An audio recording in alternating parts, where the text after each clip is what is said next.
Hello there, my flock. Welcome back to the Bad Raven's Nest. I am your host here. I am the Bad Raven, and I have a great video for you today. I have loved this movie way back in 1987 when it came out. Even though I was a year past graduation from my high school in Knox Central High. I graduated in 86. This movie came out in 87. The most awesome movie as a teen movie. As you know, as the Bad Raven, if you subscribe to this channel and know the Bad Raven's taste in movies, I really like the teen movies a lot because back in the day, John Hughes was big. We all watched that because I have a ton of sisters, and I watched a lot of movies about teens and stuff. And I was in high school, so I was going through these things, and I really liked them. I really like relationship movies where people fall in love, fall out of love, all that kind of stuff. I'm a sucker for that, and I blame my sisters for this completely. Let's delve into this. As you know by the description, it's Some Kind of Wonderful. It was a movie that really, it just captured my heart from the top to the bottom. I had only had a DVD version of this for such a long time, and this was the DVD version. I love the artwork on this. This is really, really well done. If you can see here in it. Of course, you know, you got your main characters here. You got Keith here, played by Eric Stoltz. Amanda Jones, played by Leah Thompson, Back to the Future fame. And you have Watts, played by Mary Stuart Masterson. Great, great actors. Great, great chemistry with this bunch. And that's what you need a lot in the movies is chemistry. This is going to be a video of the new release for this, which is a Steelbook that just came out. But also my review of the movie itself, since it was such a poignant movie in my life. I think I have a really old video when I started the channel of all teen movies I liked, and this was definitely prominent, and I think I even showed this actual cover because I love it so much. But that was the only copy. I had this for years and years and years. Just recently, about a month ago, I guess, give or take, they finally came out with a Blu-ray of it, but they stuck it in this 5-movie classic edition, which would be great if I didn't have some of the other movies. See, I've got Ferris Bueller on Blu-ray, I got Pretty in Pink on Blu-ray, I got Planes, Trains, and Automobile on Blu-ray. So the only ones I really got was, of course, Some Kind of Wonderful and She's Having a Baby right here. And I wasn't that big a fan of She's Having a Baby, but they're all John Hughes films. Just to get the actual disc for Some Kind of Wonderful in Blu-ray quality was the reason me and the Drewdrop bought it. Well, as soon as we got it bought, of course, they come out with the Steelbook of it. And this is the actual Steelbook. I've already took the plastic and stuff off of it. I like the new artwork very, very well. It's really, really cool. I like the quote on the back. You look good wearing my future. And you have to watch the movie to understand that. And I'll try not to give the movie too much away because I think everybody should watch this movie at least once in their lifetime because it's very, very well done. I like it best out of all the John Hughes movies. I like it the best. First, let me just kind of show you the artwork and stuff because we loved the artwork on this so much we went ahead and double dipped. It's the same exact disc that's in the other one with a different cover on it, but there's no any special extras or nothing on the actual Steelbook than there was on the 5-movie collection. Here is the front cover of it. I like the painting type style because Keith in the movie is a painter, of course, and wanting to show his art off. That's kind of cool the way they did it with Leah Thompson there and Eric Stoltz and Mary Stuart Masterson on the front cover. This is the spine. Looks really, really nice. And the back, of course, the quote, like I said, you look good wearing my future. Watch the movie and you'll understand what the diamond earrings mean and all that on the back. So when you open it up, you get the two main characters of the movie, Amanda Jones and Keith. And I'll try to not give a lot away, but he really, really likes Amanda Jones in this movie. On the disc art itself, you got some kind of wonderful logo. You got the drum set because Watts, of course, plays the drums. She's kind of like a social outcast, kind of like Keith. They're best friends ever since grade school, and she had an undying love for Keith, and he's one of those guys that don't notice the girl right beside of him when he's looking for the girl down the road, Amanda Jones. He kind of ignores her. Been there, done that. Take the disc out, and on the back you got, of course, Watts standing with them, the classic cover that's on the actual Some Kind of Wonderful DVD, but it looks really cool in black and white. I like the way it looks. Really done really well. Kudos for them to put the back art in here. They could have just left it blank, like some makers do with these steelbooks, just get the money and run. They did take the time to do that. That is the inside. I love the way the disc art is of the drums that Watts plays with their drumsticks on it. Really cool, really great.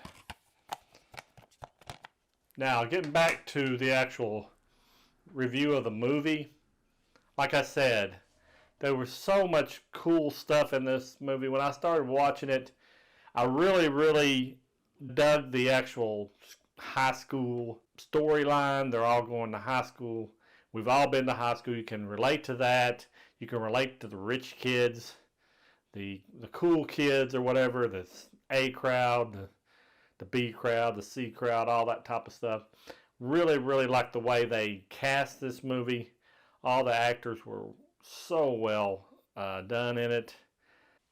I love the emotional range of the movie. I love the depth of Watts' feelings for Keith, because like I said, I've been there, done that. I have pined for the person, the girl, not gotten her. I never even got a chance to talk to her, got laughed out of the building or something to that effect most of the time. That try so hard to get the other person's attention. Sometimes it doesn't work out. First love, crushes, all that stuff. I really like that. And I know I'm probably sounding like a female, but I just tell you how I feel. I really like that in this movie. They did it very well. John Hughes wrote this movie. John Hughes produced this movie, and was directed by Howard Dutch, and he did a tremendous job. He had a mad crush on Leah Thompson when he cast the movie. She was dating Dennis Quaid at the time, or was engaged with him. So they never really got together until later on after this movie, but they met on set. He knew she'd be perfect for Amanda Jones and her part. And I can't deny Leah Thompson, Back to the Future, super hot, super great actress, super talent all the way around. Of course, you got Eric Stoltz, very method acting type person. I think they said that when he was acting with his father in the movie, which was played by John Ashton, he would call him Pops offset, even though they weren't real father and son. Really kept to keeping it all real, and I heard he did it in a lot of his movies. I really thought he nailed this part. Some movies he probably wasn't cast right, like I think Back to the Future he was casting as Marty, but in this movie he's perfect. He's really perfect. I heard they offered the role to Michael J. Fox here of Keith, and he turned it down, so I don't think Michael J. Fox would have pulled it off as good as Eric Stoltz did. Then, of course, you got Watts. Mary Stuart Masterson. What can I say about you? I had the most craziest crush about her. I think she's such a cute girl. At the time, never would ever got to meet her anyway. I would love to meet her at a Comic-Con. Tell her how much I really had a crush on her because of this movie and her portrayal of Watts, the drum playing best friend of Keith. She just really nailed the role perfectly. I loved the butch haircut when she was like a tomboy type. Made her even look, her facial features stand out to me even more. I liked her tough exterior and her soft side wanting to get Keith's attention and him being totally oblivious to it. Also, you got, of course, you got the rich kid. You got the kid that I hate, the one that everybody in the theater wants to be shown the door because he's such a typical jock or a rich kid cop character. But it was played well by Craig Schaefer, who played the character of Hardy Jenkins. He made you really dislike him a lot, and that's why I told the Drewdrop, you got to have a really good bad guy in any kind of movie, action or even love stories, to really rally around your leader of the movie, the main character. And he did a very fine job as the bad guy. Now, we had one character that kind of stole the show for me, and the Drewdrop also, was Duncan, which was played by Ellis Cortez. I don't think I pronounced that right, but I'm sorry to you if you're out there watching it, Ellis. He really stole the show. He was the delinquent biker type character in it that kind of was at odds with Keith at the beginning of the movie.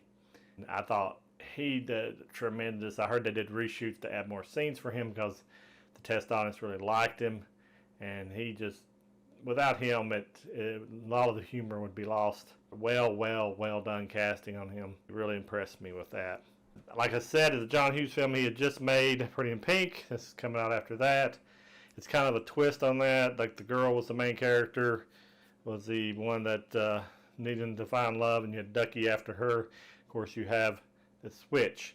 You have Keith, the artist. She was, and of course, in Pretty in Pink, she was not an artist, but she liked to make clothes. Was a fashion designer type. And Keith is the artist in this one, and he's got the tomboy girl that likes him, which is kind of like the Ducky character. Really close tie, but still I like this one better than Pretty in Pink, and I'm sorry all you Pretty in Pink lovers out there. I still like Pretty in Pink. I just think the guy that should have got the girl in Pretty in Pink should have been Ducky.